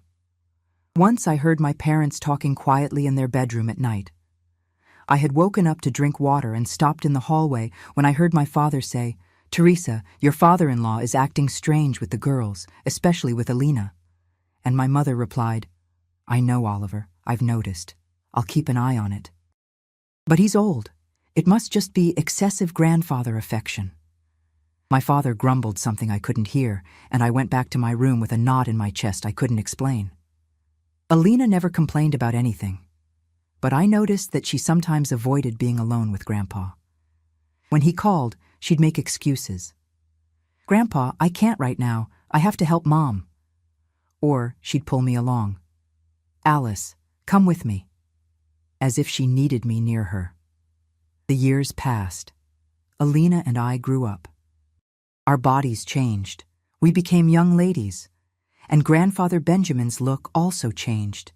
It became heavier, darker. But we didn't understand. We were just two country girls, innocent, who thought the world was good and people were good. It was when we turned 13 in March 1960 that everything began to fall apart. My mother had thrown a small party for us with cornbread cake and orange juice. Our friends came, we played, sang happy birthday. But that night, after everyone left, Alina woke me up in the dark. She was crying softly. "Alice," she whispered. "Grandpa came into our room. He stood there watching me sleep. I woke up and saw him there, standing in the doorway, just watching. I got scared and pretended I was still asleep. My heart raced. I hugged my sister and slept clinging to her all night. From then on, everything began to change. And Pine River, which already gave me chills, was going to become the scene of a tragedy that would change our lives forever. It was on a Sunday in July 1960, harsh winter, that the world as I knew it ended. I remember every detail of that day as if it were branded with hot iron in my memory. The sky was gray, heavy, the kind that looks like it's going to snow, but here in Eagle River it rarely snows. It was a cutting cold, damp that got into your bones. Alina had woken up restless, wanting to go to the river. "Alice, let's go just for a little bit. I saw a beautiful heron yesterday. I want to see if it's there again." I didn't want to go. It was too cold. But she insisted so much, pulled my hand in that way of hers, and I gave in. "Okay, but just for a little bit, okay? And we don't get close to the water." My mother was in the kitchen making bread. "Come back soon, girls, and don't get your feet wet, for God's sake. You'll catch pneumonia."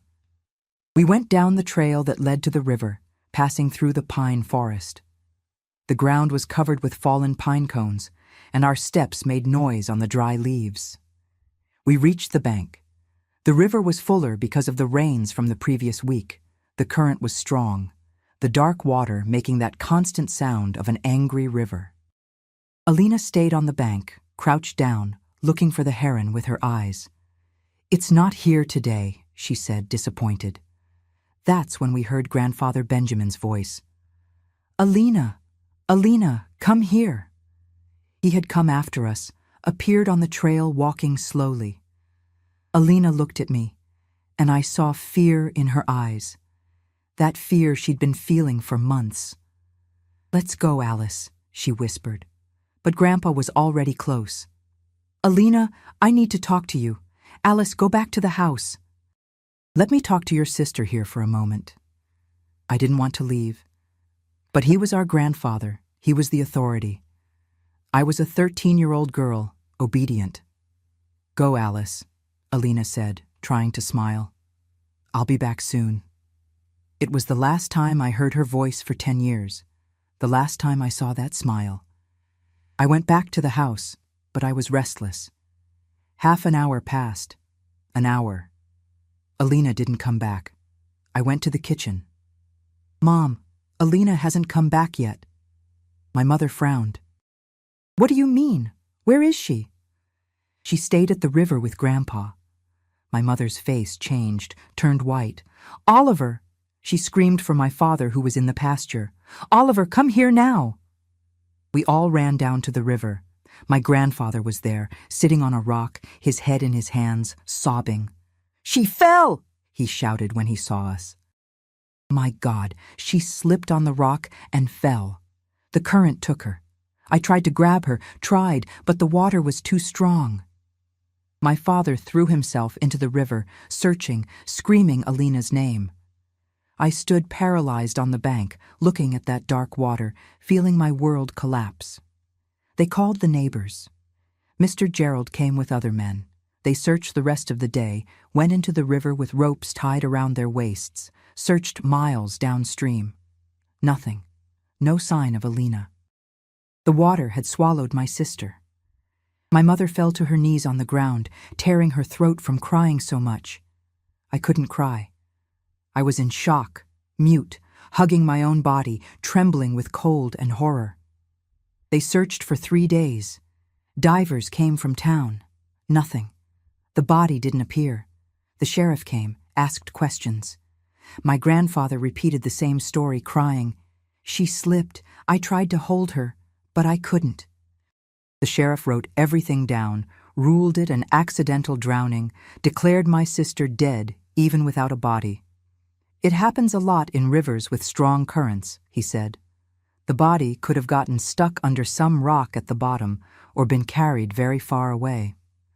The funeral was empty. Literally.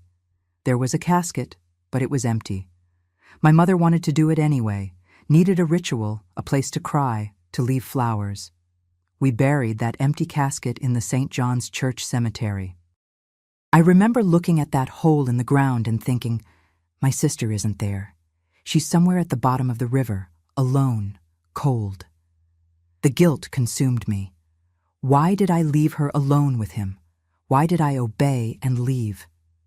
The months that followed were the darkest of my life until then. My mother fell into a deep depression, stayed in bed all day, crying, not eating. My father tried to be strong, but I saw him crumbling inside. The house became silent, heavy, as if death had moved in. I walked through the rooms like a ghost, waiting to wake up from that nightmare and see Alina sitting at the breakfast table, smiling at me. And then In November of that same year of 1960, 4 months after losing Alina, I lost my parents. It was the flu that turned into pneumonia. First my mother, who was already weak from suffering so much, from not eating. She died in 3 days of fever.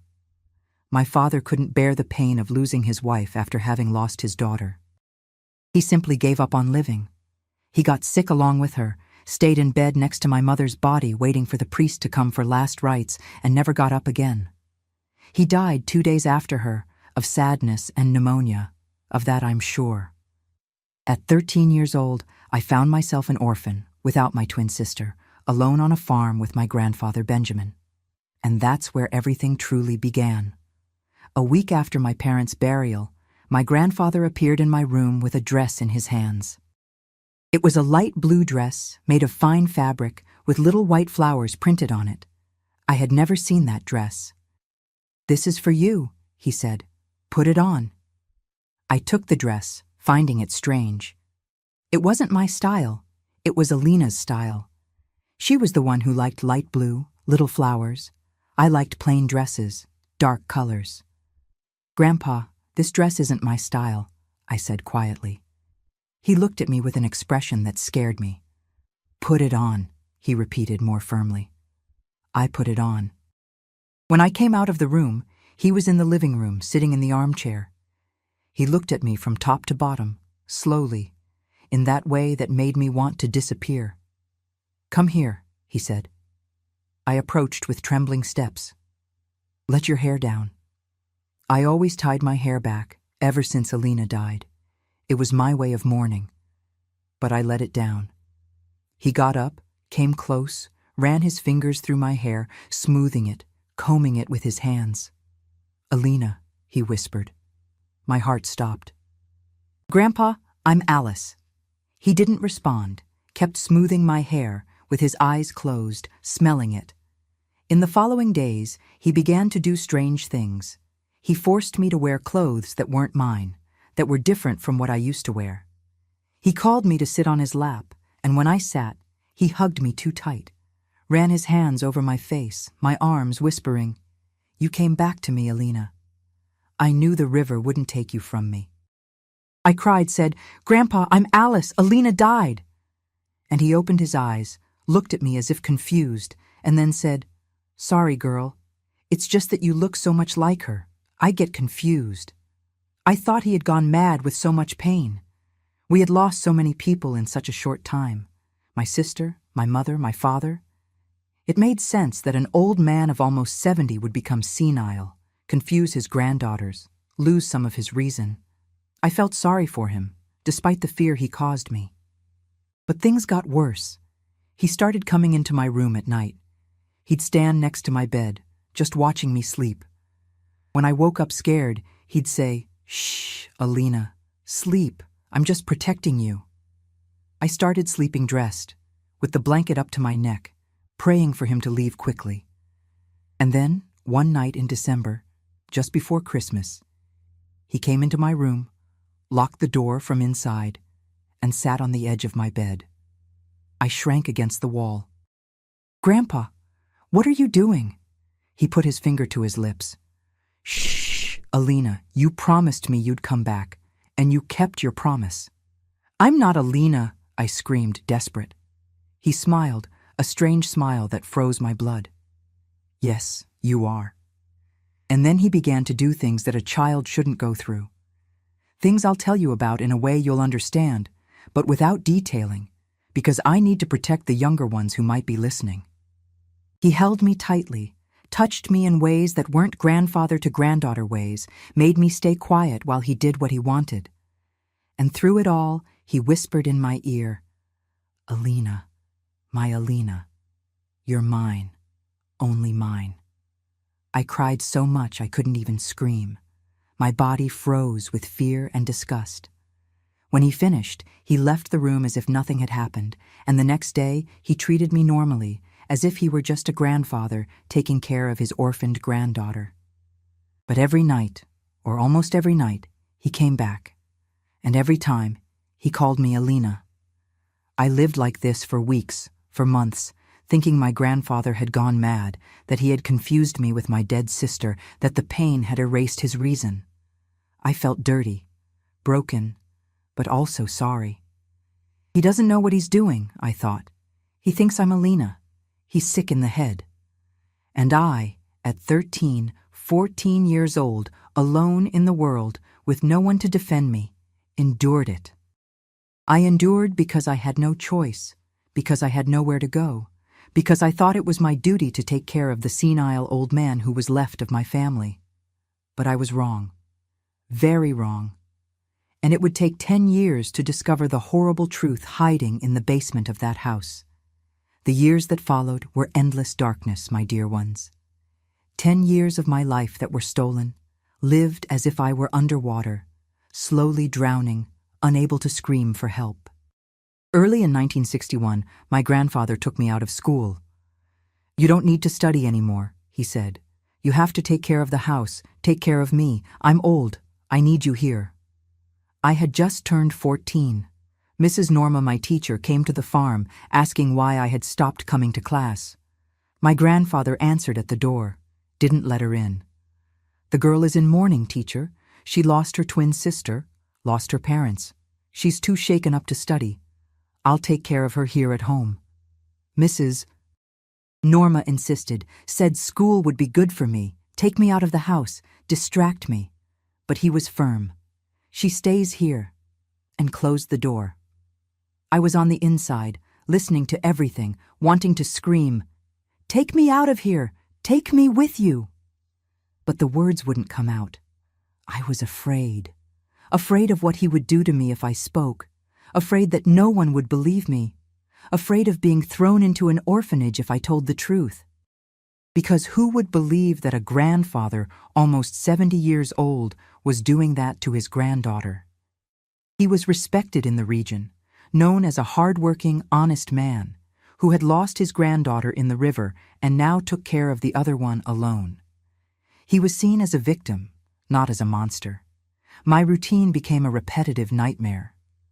I woke up before sunrise, lit the wood stove, made coffee, prepared his breakfast. Then I cleaned the entire house, washed clothes in the tub outside with that freezing water that cut my hands in winter. I cooked lunch, cooked dinner, took care of the garden, the chickens, everything.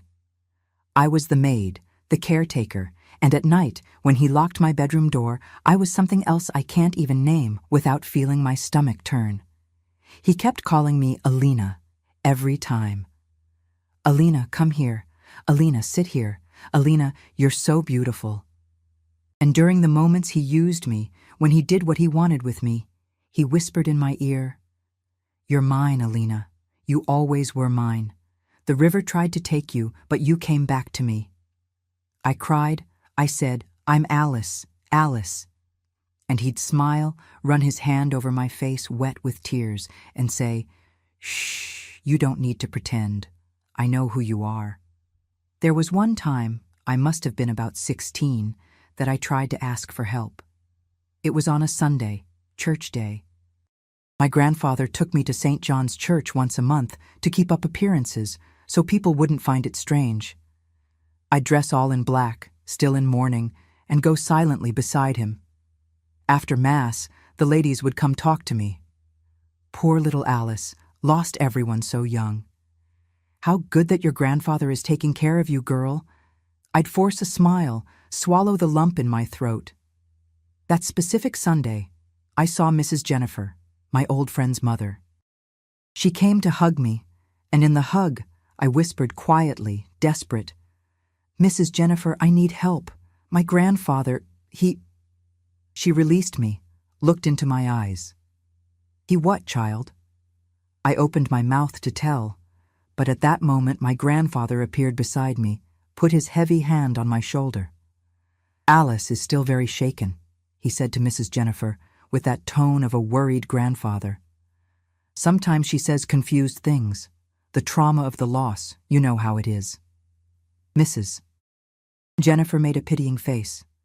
"Poor thing indeed. Needs patience, Mr. Benjamin. She'll get better with time." And she left. My chance had left too. On the way back home, my grandfather said nothing, but when we arrived, he pushed me inside, threw me on the living room floor, and stood looking at me with those dark eyes, full of anger. "If you try again, Alice, you'll go to the same place Alina went. Understood?" I nodded, trembling all over. "Understood?" he shouted. "Yes, Grandpa," I whispered, and I never tried to ask anyone for help again. The years passed. I grew up, became a woman, but felt dead inside. My body was there, functioning, working, but my soul had hidden in a dark corner inside me, where he couldn't reach. I looked at myself in the mirror and didn't recognize myself. My hair was always loose the way he liked it, the way Alina wore it. I wore dresses he bought, all in her style, never in mine. I had become a doll, a puppet, a ghost version of my dead sister. I remember one night, must have been 1965, I was 18 years old. It was winter, and it was raining hard outside. He had come into my room, as always, but that night, after he finished and left, I lay in bed, looking at the dark ceiling, listening to the rain beating on the roof, and I thought, it would be easier to go to the river and throw myself in. End this. Go find Alina, wherever she is. I got up from bed, grabbed a shawl, and went out barefoot in the rain. I walked through the mud, through the darkness, toward Pine River. When I reached the bank, the water was furious, full, running fast. I took a step forward, another. The icy water touched my feet. I was going to take the next step, throw myself in, let myself be carried away like Alina was carried away. But then I heard my mother's voice in my head. A distant memory, from when I was very small, from before all this happened. She said, "Alice, you're strong. You're my warrior." And I stopped. I stood there, with the water at my ankles, the rain washing my tears, and I thought, if I die, he wins. He'll be able to say I went crazy, like he says he went crazy, that I killed myself from sadness, and no one will ever know what he did to me. No one. I went back to the house. I came in through the kitchen door, dripping water. He was in the living room, waiting. "Where did you go?" he asked, angry. "For a walk," I said, with a voice that didn't sound like mine. "In the rain, thinking about my dead sister." He looked at me suspiciously, but said nothing. I went up to my room, took off the wet clothes, put on others, and lay down. And that night, something changed inside me. It wasn't hope, it was anger. A small anger, but one that began to grow. In the following years, from 1965 to 1970, I lived like a robot. I did everything he ordered, without complaining, without reacting. But inside, I was storing strength. I was waiting for a chance, for a sign, for something that would show me a way out. I didn't know yet that this way out was literally beneath my feet, locked in that basement he never let me open. I was now 22, 23 years old. I was no longer the scared 13-year-old girl. I had become a hardened woman, calloused from suffering so much. My grandfather was older, slower. He must have been almost 80 years old, but he still sought me out, still used me, still whispered, "Alina, my Alina." And I kept responding, "I'm Alice, I'm Alice." But he never believed it, or pretended not to believe it. I didn't know anymore. I only knew that this couldn't last forever. Something had to happen. Something had to change. And it did. In a way I could never have imagined. In a way that showed me the horror I was living was just the tip of an even more terrible, deeper, crueler iceberg. It was on a Tuesday in March 1970, a few days after my 23rd birthday, that everything began to change. It was early morning. I was in the kitchen preparing coffee when I heard a dull noise coming from the living room. A heavy fall, like someone had fallen from a height. I ran to see what it was, and found my grandfather fallen on the floor, his mouth all twisted to the side, one side of his body completely limp, the other contracting in spasms. His eyes were wide with fear, trying to tell me something, but from his mouth only came a strange sound, a muffled moan. He had had a stroke. I stood still for a few seconds that seemed like hours, just watching. A part of me, the dark part that had grown and fed on hatred these 10 years, thought, leave him there. Let him die alone, suffering on the cold floor, the way he made me suffer so many times. Let him feel the despair of not being able to ask for help, of being completely helpless. I could have done that. Could have turned my back, left the house, let him rot there. But the other part, the part that still had a bit of humanity buried deep in my soul, reacted. Not for him, but because I didn't want to become a monster too. I ran out of the house, barefoot even, down the dirt road to Mr. Gerald's farm, the nearest neighbor, about 1.5 miles away. I arrived breathless, my feet bleeding from stepping on so many pebbles and sticks. I knocked on the door desperately. "Mr. Gerald, my grandfather got sick. I need help." He came with me, brought his son, Aaron, and the two carried my grandfather to the old pickup truck. They took him to the hospital in town. I went along, sitting in the back, holding onto the side of the truck, with the cold morning wind hitting my face, drying the tears I didn't even know were falling. And while we went down the dirt road, raising dust, I looked at that old man lying there, trying to speak but unable to, drooling, with half his face paralyzed, and I felt nothing, neither pity, nor anger, nor relief, just an immense emptiness, as if they had ripped out my heart a long time ago and I had only just noticed. At the hospital, which smelled of disinfectant and death, the doctors told me it was serious. He had an extensive stroke, very strong. It affected a good part of his brain. He'll be hospitalized for an indefinite period. You can go home, come back tomorrow to see how he spent the night. Ma'am. They called me ma'am. I was 23 years old but felt 90. My soul was old, tired, destroyed. "Will he be okay?" I asked, because that's what a concerned granddaughter was expected to ask. "We don't know yet," the doctor replied, adjusting his glasses on his nose. "We'll do what we can, but you need to prepare yourself. It could be that he won't speak again or walk. It could be that he stays like this for the rest of his life." I returned to the farm in the late afternoon, a ride with Mr. Gerald. He talked the whole way, saying I could count on him and his family, that I didn't need to be ashamed to ask for help. "You're a good girl, Alice. You took care of your grandfather alone all this time, after losing so many people.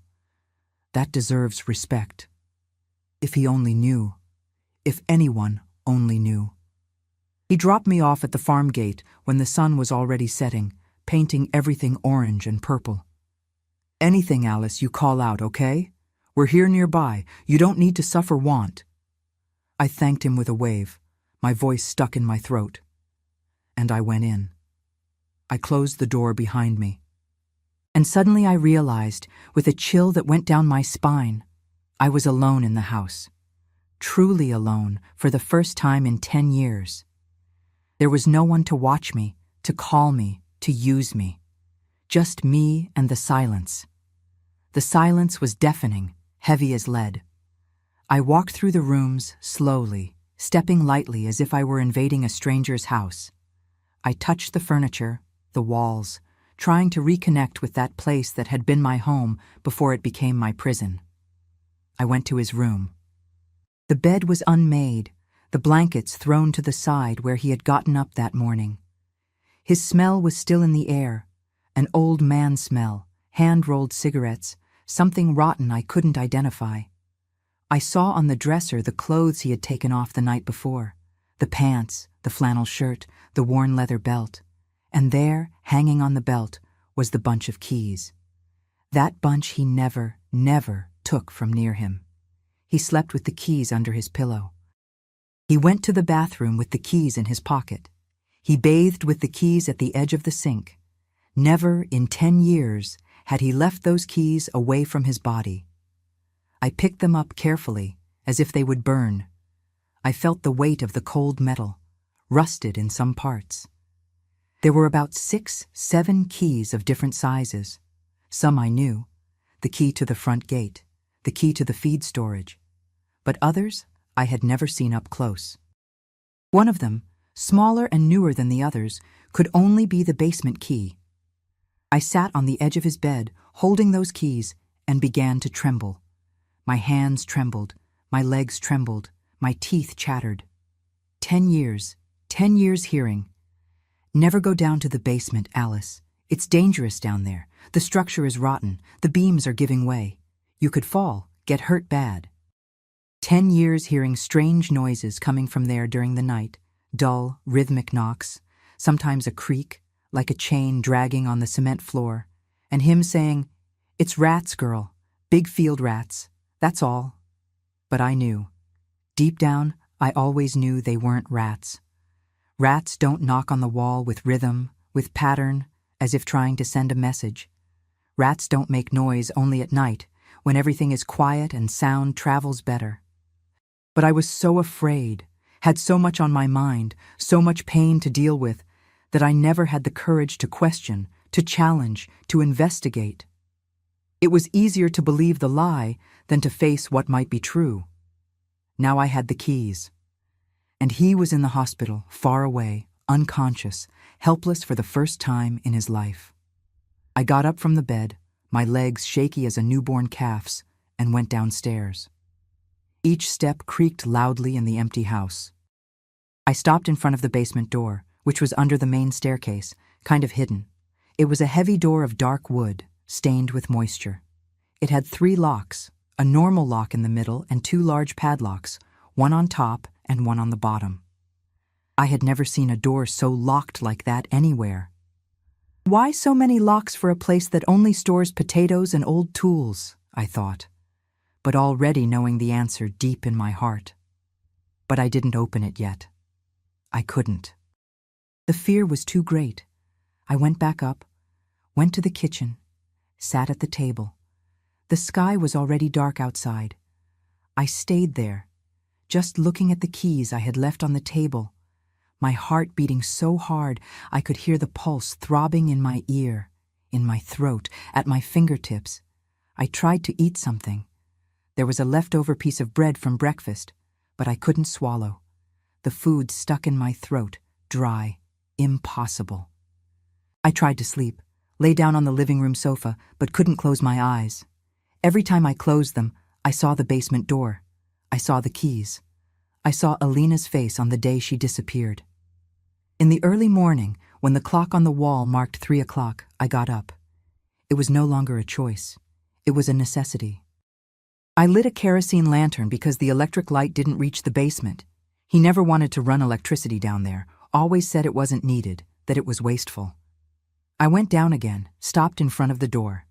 My hands trembled so much I dropped the keys on the floor. The sound of metal hitting wood echoed through the empty house like a gunshot. I picked them up again, squeezed hard to stop trembling, took 3 deep breaths. "Alina," I whispered to the silence, to the dark, to the emptiness. "If you're somewhere, give me strength. Help me do this. I need to know. I need to." I put the first key in the first lock, the middle one. It turned. Click. The sound was loud, final. My heart raced. Second lock, the top padlock. I searched in the bunch, tested 2 keys until I found the right one. Click. Third lock, the bottom padlock. My hand sweated so much the key almost slipped. Click. The door was completely unlocked. I held the lantern with one trembling hand, the other hand on the cold, damp doorknob. And I stopped. Because suddenly I was afraid of what I was going to find. Afraid of discovering something that would confirm what I suspected, that would destroy even the last illusion I still had. Afraid that my grandfather wasn't just a senile old man who confused me with my dead sister because of pain, but something much, much worse. A conscious monster. Deliberate. Calculating. "Open it," a voice inside me said. I don't know if it was my voice, or Alina's, or my dead mother's, or God's. "You have to know. You deserve to know. Open it." I opened the door. The smell that rose was horrible, unbearable, a mixture of mold accumulated over years, urine, feces, dirty body, despair transformed into odor. I covered my nose with my hand, swallowed the bitter vomit that rose in my throat burning. I went down the wooden steps, which creaked loudly under my feet, each step echoing in that cold hole. The light from the lantern illuminated little, made huge and distorted shadows on the walls of damp brick covered with green slime. Down there was bigger than I imagined.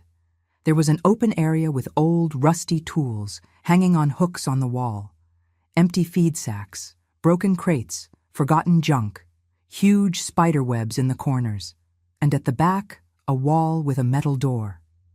A door that shouldn't be there, that didn't make sense to exist.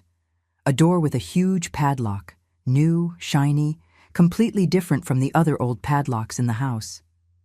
I went to it, dragging my feet on the cold cement floor. I put my ear to the cold door. Silence, just the sound of my heart beating uncontrollably. "Is anyone there?"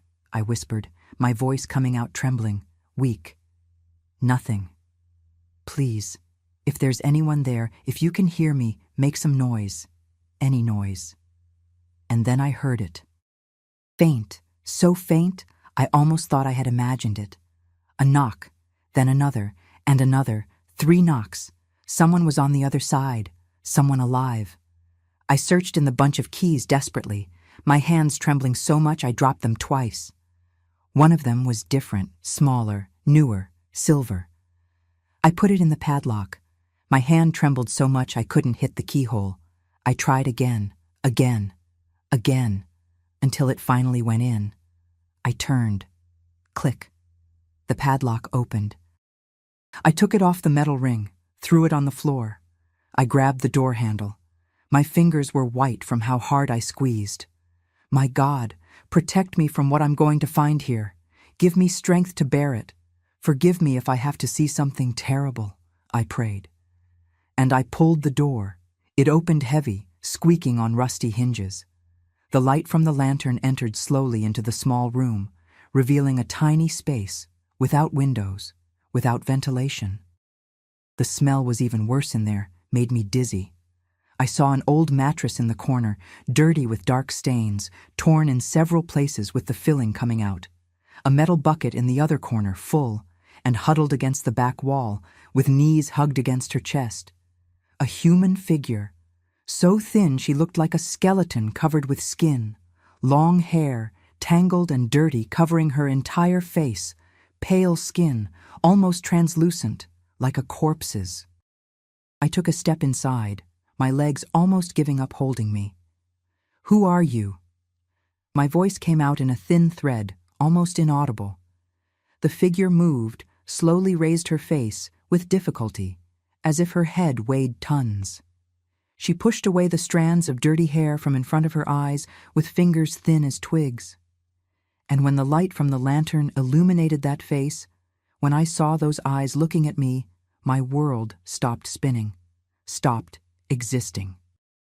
It was like I was looking in a broken mirror, distorted by suffering.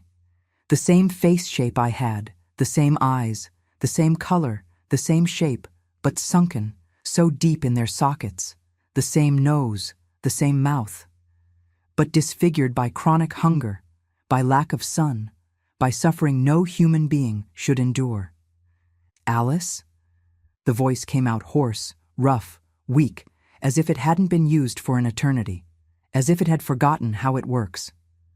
I dropped the lantern from my hands. It hit the floor but didn't break, stayed there lying down, illuminating that impossible scene, that nightmare that had become real. My legs gave out. I fell to my knees on the dirty, cold floor. "Alina," I said, but I didn't recognize my own voice. "Alina? Is it you?" My twin sister, whom I had buried 10 years ago in an empty casket, whom I had cried for until I had no more tears, whom I had accepted as dead, whom I had let go, whom I visited at the cemetery every Sunday, leaving flowers on a grave that held nothing but earth, was alive. She was there, in front of me, a few feet away, trapped in that filthy hole for an entire decade. And at that moment, with the force of lightning splitting the sky, I understood everything.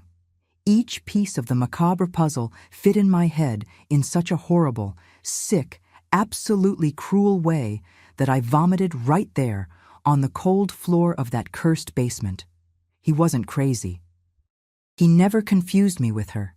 He never had senility, never had mental confusion. He knew exactly who I was. He knew exactly what he was doing every second, every night, every time he called me Alina. The monster who raised me had hidden my sister alive in the basement all this time.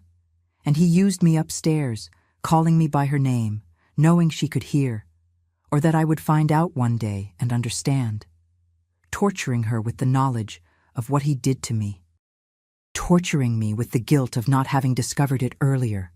Using one against the other, keeping us separated, trapped, broken, but always together in his sick game.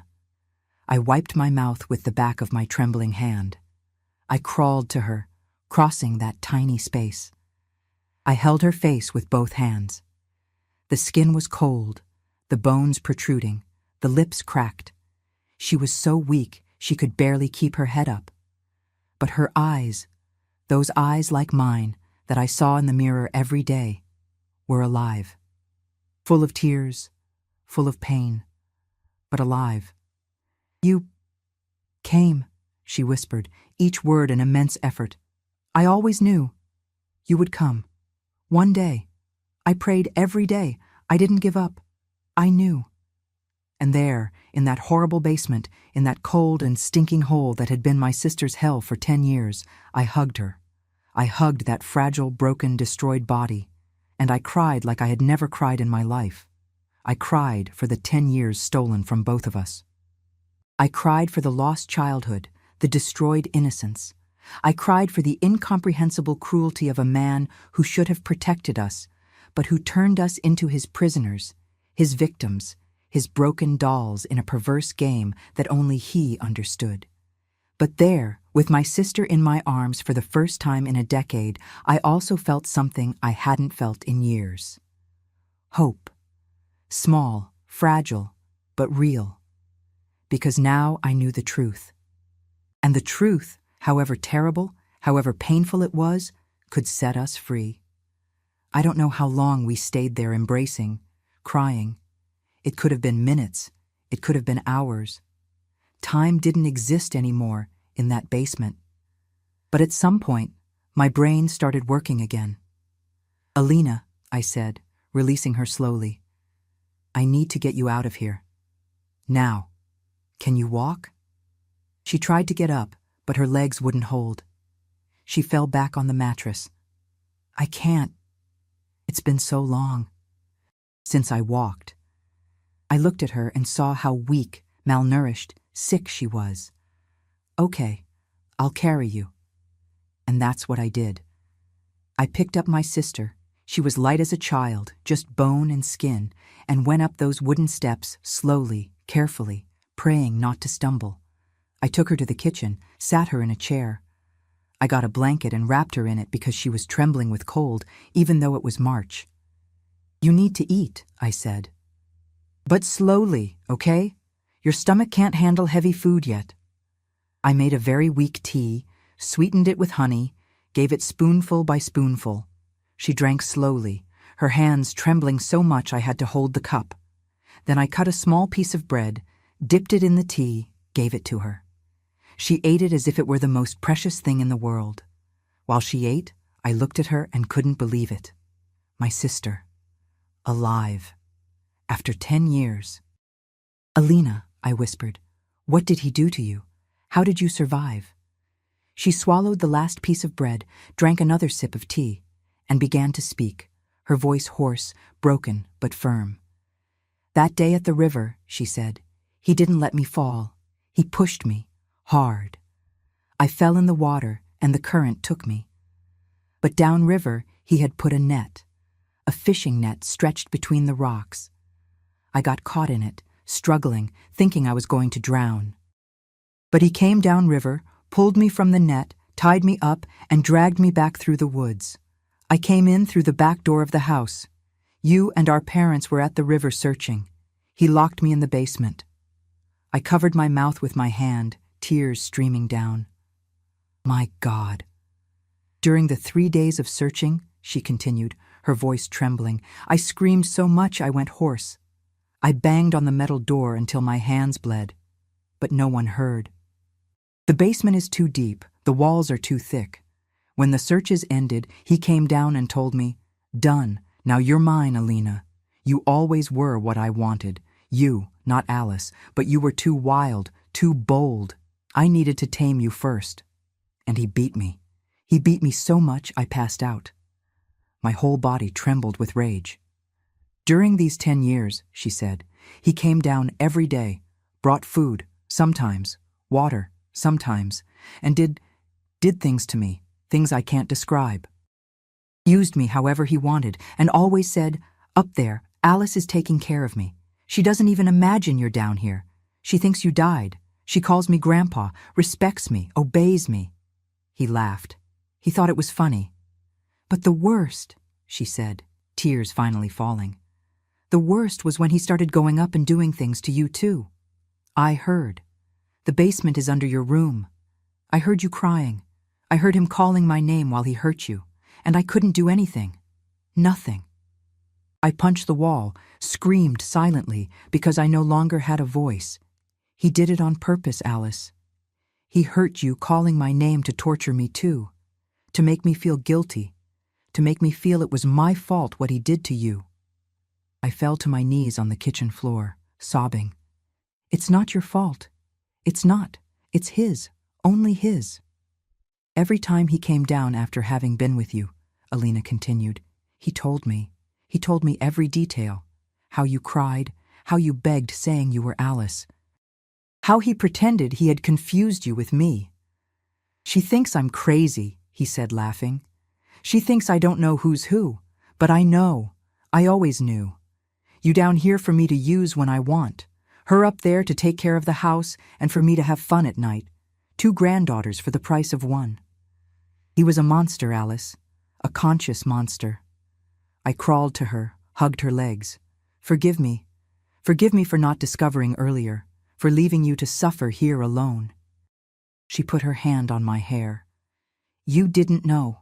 How could you know? He planned everything. He separated us on purpose, isolated you, hid me, used us against each other without us even knowing. I stayed there kneeling on the floor for a while, trying to process everything. Then I got up, cleaned my face. We need to call the police. He needs to pay for what he did. He's in the hospital, isn't he? Alina asked. I heard you leaving this morning, heard the truck. Yes, he had a stroke. He's unconscious. Then let's go. Call the police, now. Early in the morning, when the sun rose, I walked to Mr. Gerald's farm again. I knocked on the door. He answered still in his pajamas. Alice? Everything okay? Did something happen? Mr. Gerald, I said, my voice firm for the first time in years. I need you to take me to the sheriff's office in town, now, and I need you to call an ambulance to my house. I found my sister, Alina. She's alive. His face turned white. What do you mean, girl? Alina died 10 years ago. She didn't die. My grandfather lied. He kept her trapped in the basement all this time and did terrible things to us, to both of us. I need to report it. I need someone to help me. Mr. Gerald didn't ask more questions. He called his wife, Mrs. Diane, to stay with Alina while he took me. The ambulance arrived first, took my sister to the same hospital where Grandpa was. The doctors were shocked by her condition. Severe dehydration, severe malnutrition, infections, old wounds that never healed properly. I went straight to the sheriff's office. The sheriff was the same from 10 years ago, Sheriff Wallace, older now, with white hair. I told him everything, every detail. He wrote it all down with his hand trembling from shock and anger. How does a man do such a thing? He murmured. With his own granddaughters. He's a monster, I said. And he needs to pay. They went to the farm, photographed the basement, collected evidence. They went to the hospital to arrest my grandfather. But when they got there, he was already dead. The stroke had been stronger than the doctors thought. He died during the night, alone, without waking up. When they told me, I felt nothing. Neither relief nor sadness, just emptiness. He had escaped the justice of men, but not the justice of God. Of that I was certain. Alina was hospitalized for 2 weeks. I stayed with her every day, every minute. I held her hand, told stories of our childhood, of the good things we lived before everything fell apart. Gradually, she improved, gaining weight, gaining color, gaining life again. One day, she looked at me and said, "Alice, we survived, both of us. He tried to destroy us, separate us, break us, but we're here, together again." I squeezed her hand hard. "Together forever now, I promise.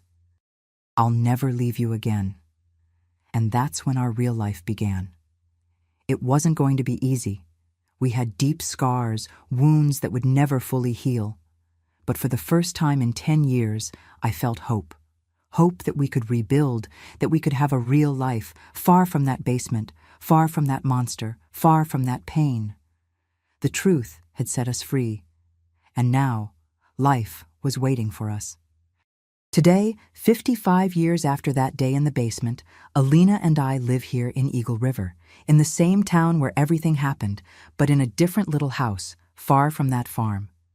We sold that property as soon as we could. We couldn't step on that land anymore without feeling the weight of the past.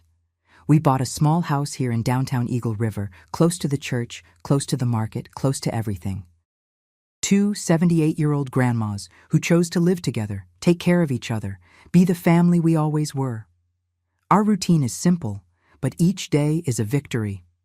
I wake up early, as I always have, but now by choice, not by obligation.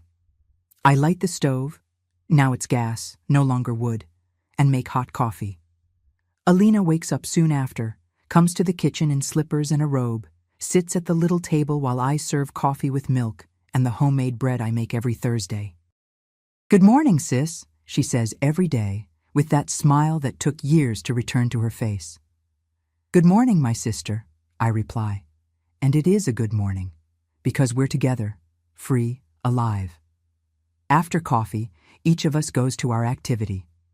I pick up my crochet basket and go to the living room, sit in my armchair near the window where the light comes in beautifully in the morning. I make my rugs, my tablecloths, those doilies I sell at the town craft fair once a month. It's not much money, but it helps with the bills and keeps me busy. Each stitch I make is proof that my hands, which suffered so much, now create beauty. Alina also found her therapy. She paints. She started about 20 years ago in a painting class that the social worker suggested to help with her recovery. She discovered a talent she didn't even know she had. She paints landscapes, flowers, birds. She never paints people. She still can't. But her canvases are beautiful, full of color, full of life. She sells some at the same fair where I sell my crochet. We're there, the two of us together, our craft booth, talking with customers, laughing at silly things. Our house is small, but cozy. 2 bedrooms. Each of us has our own, because we need our space, our privacy.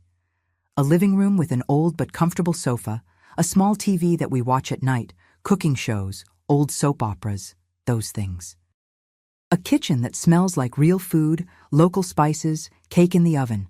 A small backyard where Alina planted hydrangeas. She says hydrangeas represent us, resilient, blooming even in difficult soil. We have friends here in the neighborhood. Mrs. Karen from next door, who comes for coffee with us every Saturday. Mr. Isaac from the corner store, who always sets aside the nicest tomatoes when he knows we're going to buy. Father James from the church, who knows our story, not all of it, but knows we went through difficult things, and always includes us in the prayers, invites us to the senior citizen groups. Sometimes, when I look at Alina, I still see the marks of what she went through. She's thinner than me, even after all these years. She has scars, some visible on her body, others invisible on her soul. She doesn't like closed, small places. She sleeps with the hallway light on to this day. She has nightmares sometimes, and when she does, I hear her moving in her room. I go there, sit on the edge of her bed. I'm here, sis. You're safe. He's gone. He can't hurt you anymore. And she calms down, goes back to sleep. I also have my marks. I can't see a basement without feeling my stomach turn. I don't like it when there are old men on the street looking at me. Even knowing they're just innocent old men, my body reacts, my heart races. But we learned to deal with it. We did therapy for years, Alina and I together, sometimes separately. We cried a lot, we screamed, we broke old plates in an exercise the therapist suggested, and gradually we healed. It didn't heal completely. These wounds never truly heal. But the pain became smaller, more bearable. What fills me with the most gratitude is being able to look at my sister every day and see her smiling, see her painting her colorful canvases, see her watering the hydrangeas in the backyard, see her alive, free, whole, despite everything. We didn't marry, didn't have children. The trauma was too great. We never managed to trust someone like that again. But we have each other. And that, my dear ones, that's worth more than anything. We two are the family that remained. We two are the proof that it's possible to survive the worst that life can offer and still find joy in the small things. In the hot breakfast, in crochet and painting, in hydrangeas that bloom every year, in Mrs. Karen's friendship, in Mr. Isaac's smile, in the peace of knowing that when I lay my head on the pillow at night, I'm safe, and my sister is too. Are there difficult days? There are. There are days when the past comes back heavy, when we cry together, embraced on the sofa, remembering everything we lost, everything that was stolen from us. But there are also beautiful days. Days of sun, of laughter, of cornbread in the oven, of craft fairs, of seeing people admiring our little pieces and saying, "What beautiful work, Miss Alice, Miss Alina." And it's on those beautiful days that I give thanks. I give thanks for having had the courage to open that door. I give thanks for having found my sister alive. I give thanks that we survived together. I give thanks for each day more that we have, free, together, alive. Because we are survivors, Alina and I. And surviving is already a form of victory. My dear ones, my loves, if you're watching this now and you're going through something similar, if someone in your family is hurting you, using you, manipulating you, I need you to hear this. It's not your fault. It never was. It never will be. I spent 10 years thinking my grandfather was confused, sick, senile. I felt sorry for him while he destroyed me. And I want you to understand something I learned in the worst possible way. Monsters don't always look like monsters. Sometimes they wear a victim's mask, a poor old man's mask, a person who needs help. But behind the mask, they know exactly what they're doing. I learned that when your instinct screams that something is wrong, listen. Even when everyone says everything is fine, even when they make you believe you're crazy, that you're imagining things, listen to your inner voice. Those noises in the basement weren't rats. My heart knew. But I was too afraid to look for the truth. I also learned that opening that door, the door you're afraid to open, the truth you're afraid to discover, can be the scariest thing in the world. But on the other side of that door can be your liberation. I trembled, vomited, almost gave up. But I opened it, and I found my sister. I found the truth, and the truth, even though it was horrible, set us free. Surviving is not weakness. Enduring is not cowardice. You do what you need to do to survive until the day you can escape. I survived 10 years. Alina survived 10 years in a dark hole, and today we're here, together, free, alive. If we could do it, you can too. Trauma doesn't define you. What they did to you is not who you are. Alina and I took years to understand that. We did therapy, we cried, we screamed. Some days are still difficult, but today we laugh, plant flowers, make crafts, live. Living is our revenge against those who tried to kill us inside. If you know someone who is suffering, don't close your eyes. Ask, insist, believe. It wasn't anyone who saved me. It was myself when I finally had courage. But having someone who believes in you, who listens to you, who offers you help, can be the difference between life and death. In any country in the world, there are people and organizations that can help. Seek local authorities, protection organizations, support communities. Don't give up. Freedom exists on the other side of fear. I thank each one of you from my heart who listened to me until here. Telling this story wasn't easy, but if it touches at least one heart, if it saves at least one life, every tear was worth it. And now, my dear ones, I need you. If this story moved you, subscribe to Grandparents' Tales right now and turn on the notification bell. There may be other people who need to hear stories like mine, who need to know they're not alone. And leave me a comment with the word survived. Only those who watched until here will understand. I want to know how many people had the courage to listen to the end, to face this difficult truth with me. Do it now. Don't wait one more minute.